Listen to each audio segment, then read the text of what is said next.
Spandau Ballet.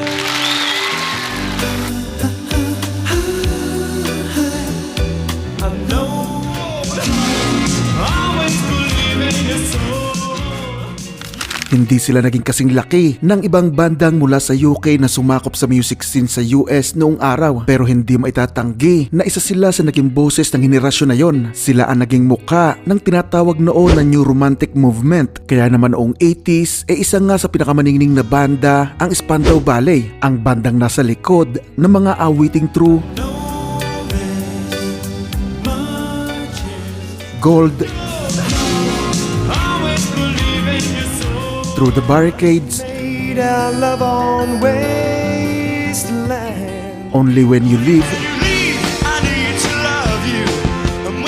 at marami pang iba. Sa bentang mahigit sa 25 milyong kopya, alam nating wala na silang kailangan patunayan pa. Isa sila sa definisyon ng tagumpay na minsan ay naging sentro ng atensyon, umaapaw na suporta at walang hanggang palakpakan. Pero sa likod ng makinang naningning ng kanilang bituin ay mayroon ngang isang mas malalim pang kwento. Hindi lang sila basta-bastang banda, sila ay magkababata. Nagmula sila sa pagiging magkaibigan sa eskwelahan, binuo ang pangarap na sabay-sabay nilang pilit inabot, hinarap ang mga pagsubok na humarang sa daanan nila, kapit kamay, solido ang samahan. Pero ano nga ba ang nangyayari kapag ang samahang nabuo sa tapat na pagkakaibigan ay hinaluan na ng sobrang kasikatan, tagumpay at milyon-milyong pera? Masasagot natin yan sa videong ito dahil ngayong araw ay hihimayin natin ang kwento ng Spandau Ballet, ang kanilang pag-usbong, ang naging marka nila sa kasaysayan at ang masakit na katotohanan kung paanong naglaho ang kanilang banda, paanong nangyari na ang napakasolidong samahan ng Spandau Ballet ay nauwi nga sa demandahan, sumbatan at tuluyang pagkasira hindi lang ng kanilang legasiya at pagkakaibigan, kundi maging pagbagsak ng kanilang dati ay maayos na buhay.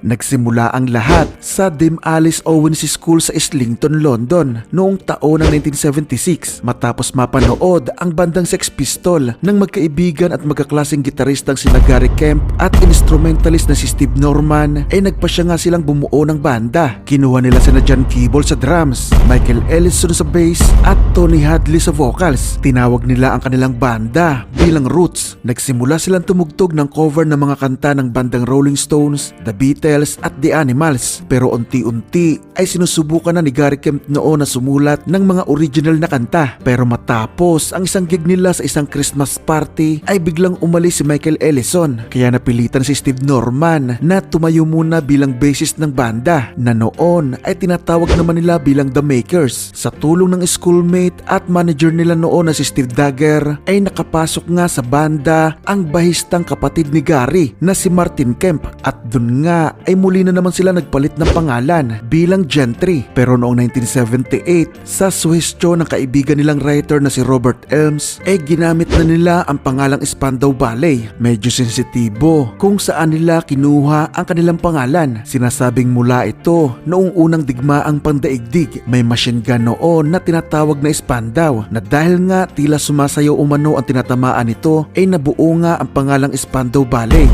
Matapos nila makapirma sa Chrysalis Records ay nag-release sila ng kantang Tukat, A Long Story Short,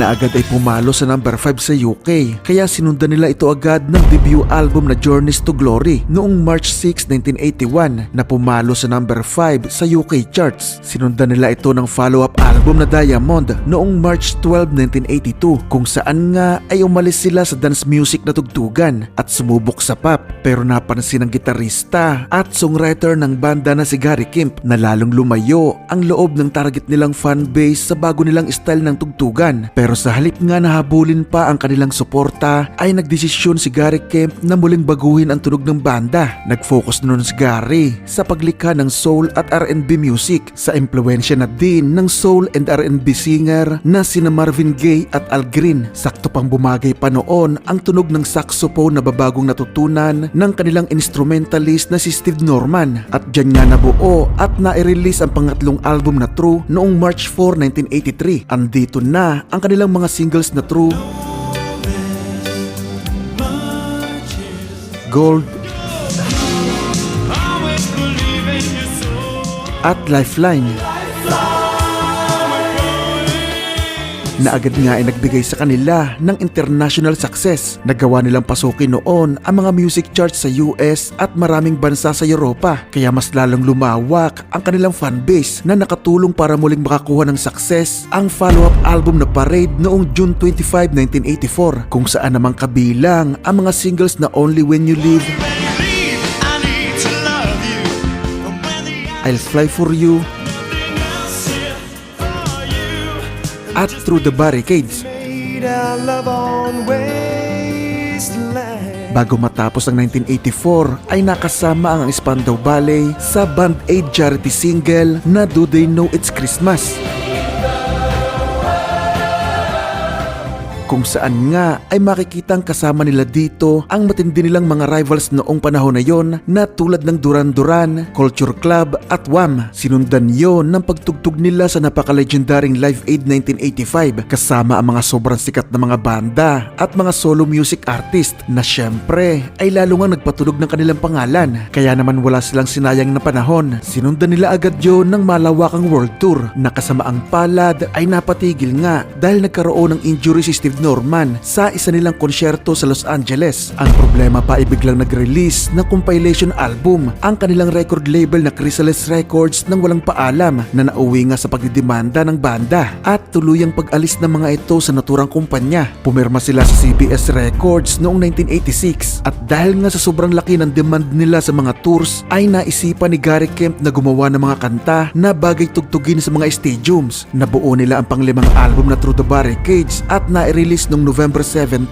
1986 na hindi man bumenta ng maayos gaya nga ng inaasahan ay sobrang lakas nila sa kanilang mga tours at mga live shows. Dinudumog talaga ng mga tao ang kanilang mga konsyerto. Katunayan sa isinagawa nilang Through the Barricades Across the Border tours noong 1986 hanggang 1987 ay gumawa nga sila ng mga record-breaking concerts sa iba't ibang parte ng Europa na siya nga naging dahilan kaya nagpasya sila noong magpahinga muna sa pagre-record at mag-focus na lang muna sa mga tours. Kaya inabot ng 3 taon bago sila nakapag-release ng pang-anim na album na Heart Like a Sky noong September 18, 1989. Pero hindi na ito bumenta at hindi na din na-release sa US na naging malaking dagok nga sa banda. Sa kanilang pagbagsak na ito ay hindi na sila nakatayo pa. Nasundan na kasi yun ang paglala ng tensyon sa pagitan ng mga miyembro, lalo na sa pagitan ng songwriter at gitaristang si Gary Kemp at bukalistang si Tony Hadley. Habang nire-record nila ang Heart Like a Sky na album ay nagkaroon ng insomnia at anxiety si Tony Hadley dahil hindi nito gusto ang bagong direksyon ng style ng musika na tinahak ni Gary Kemp. Nagkaroon ito ng duda sa success ng album. Tapos nakadagdag pa sa problema noong isabay na magkapatid na sina Gary at Martin Kemp ang pagsali ng mga ito sa production ng film na The Craze, kahit na sa kalagitnaan sila noon ng pagbubuo ng album. At ang pinakamasakit pa sa lahat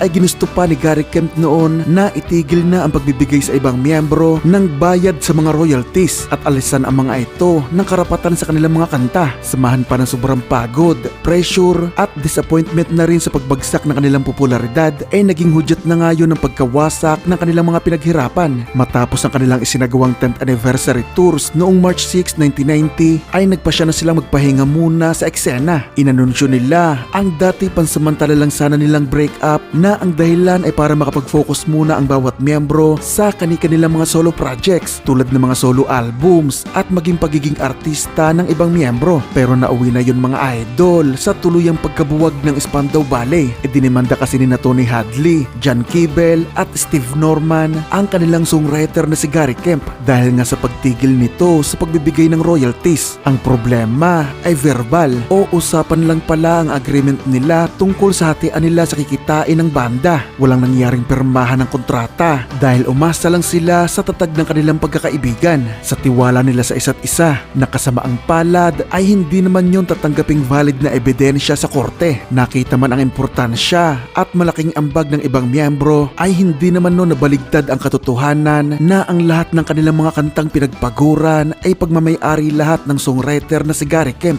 Bilang nag-iisang ang tagasulat ng kanta ay napunta lahat sa kanya ang karapatan sa lahat ng kinikita ng royalties ng kanilang mga kanta. Ang masakit pa mga idol dahil nga sa mahal o laki ng nagastos ng silang tatlo sa nangyaring laban sa korte ay napilitan pa silang ipagbili lahat kay Gary Kemp ang natitira nilang share sa Spandau Ballet para makabayad sa mga utang. Nakaranas ang tatlo ng malaking problemang pinansyal kaya sa huli ay naisipan nilang mag-tour gamit ang pangalan na ex-Spandau Ballet na muli na namang naharap sa problema dahil ang pangalan ng kanilang banda na Spandau Ballet ay pagmamay-ari na noon na magkapatid na Gary at Martin Kemp. Wala silang nagawa noon kundi ang itigil na lang ang idea na gamitin ang pangalan at kasikatang nakuha nila sa banda para makahatak ng suporta. Nagpasya sila magkanya-kanyang diskarte na lang bilang mga solo artist. Sa sobrang disappointment ay naglabas nga ng warning si Tony Hadley sa mga bagong music artist at ginawa nga nilang example ang nangyari sa kanila para sabihin ang importansya ng pagkakaroon ng pirmahan ng kontrata kung babago pa lang napapasok sa mundo ng musika kahit pa nga gaanong kasulido ang samahan ng kanilang banda. Matapos ang lahat ng yon ay matagal ngang nawala sa mata ng publiko ang bandang Spandau Ballet kaya inakala ng lahat na wala na talaga ang banda. Pero makalipas ang 19 na taon o halos 2 dekada noong 2009 ay biglang ang nagkaroon ng reunion ang banda at sa hindi nga inaasahan ay nakapag-release pa ang mga ito ng album